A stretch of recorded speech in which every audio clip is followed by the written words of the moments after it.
ଏମିତି ଋଷିଙ୍କର ଉଦର ମଙ୍ଗଳ ଋଷିଙ୍କର ଆଶ୍ରମରେ ଗୋଟିଏ ଦେବ ଉଦର ମଙ୍ଗଳଙ୍କର ଯୋଉ ଆଶ୍ରମରେ ସେ କଣ କରୁଛନ୍ତି ନା ଗାଈ ଦୁଇଟି କ୍ଷୀର ରଖିଛନ୍ତି।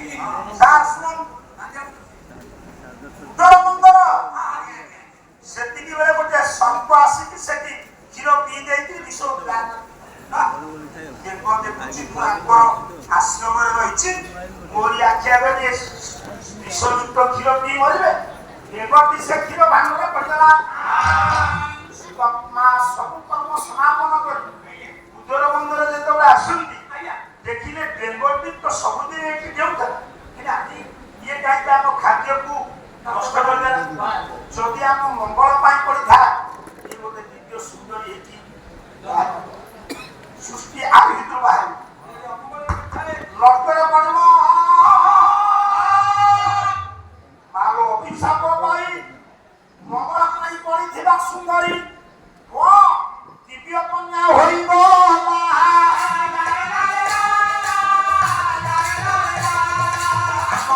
ମନରେ ଋଷି ବେଲବତୀ ନାମ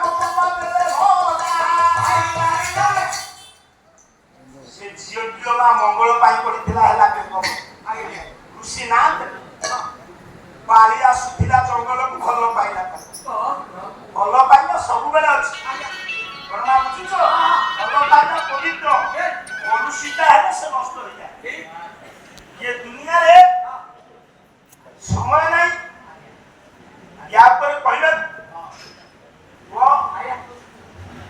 ଭଗବାନ ଉପାସକ ଉତ୍ତର ମନ୍ଦିର ଦେବବତୀ ହେଇଥିବା ଏ ଝିଅ ଋଷିଙ୍କ ଅନୁପସ୍ଥିତିରେ ବାଳିକି ଭଲ ପାଇଲା।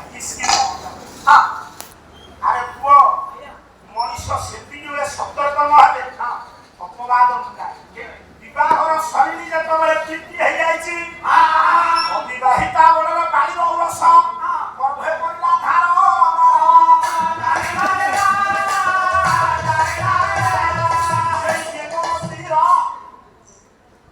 ଆଜ୍ଞା ଆପଣ ଅନ୍ୟମନସ୍କ ହେଲା ପରେ ଆଉ ଥରେ କହିଲେ ବୁଝେଇ ପାରିବି ମୋର କଷ୍ଟ ହେଲା।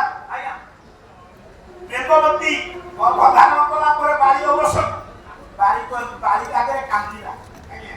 ଆପଣ ଦେଖିବେ ଗୋଟେ ପୁଅ ଝିଅ ଭଲ ପାଇଛନ୍ତି ଯଦି ଅନିବାର୍ଯ୍ୟ କାରଣ ହେତୁ ଗର୍ଭଧାରଣ କରେ ସେ ଚାହିଁବ କେମିତି ମତେ ସେ ବିବାହ କରେ। ବାଳି କହିଲା ଦେବବତୀ ତୁମେ ମତେ ବିବାହ କର ତାହେଲେ ଠିକ ଅଛି ଏଇ ଦିନ ବିବାହ କର୍ମ ହବ। ଋଷି ବି ରାଜି ହେଲେ ସେତିକି ବେଳେ ନାରଦ ଋଷି ପରାମର୍ଶ ଦେଲେ ରାବଣକୁ କହିଲେ ରାବଣ ଯେତେ ତ ଭଲ ଝିଅଟି ଅଛି ନେଇଯା। ରାବଣ ରଖି କେମିତି ଦେବି ବାଳି ମୋଠୁ ପଡୁଆ ନା ବାଳି ରୂପ ଧାରଣ କରି କନ୍ୟା ଦେଇଯିବୁ।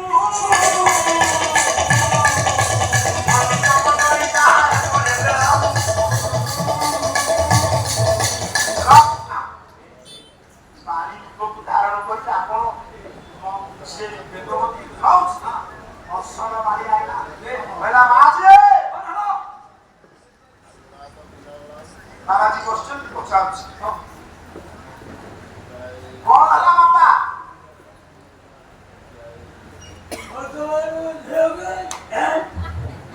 କଣ କହୁଛ ବାପା? କିଏ ତୁମେ?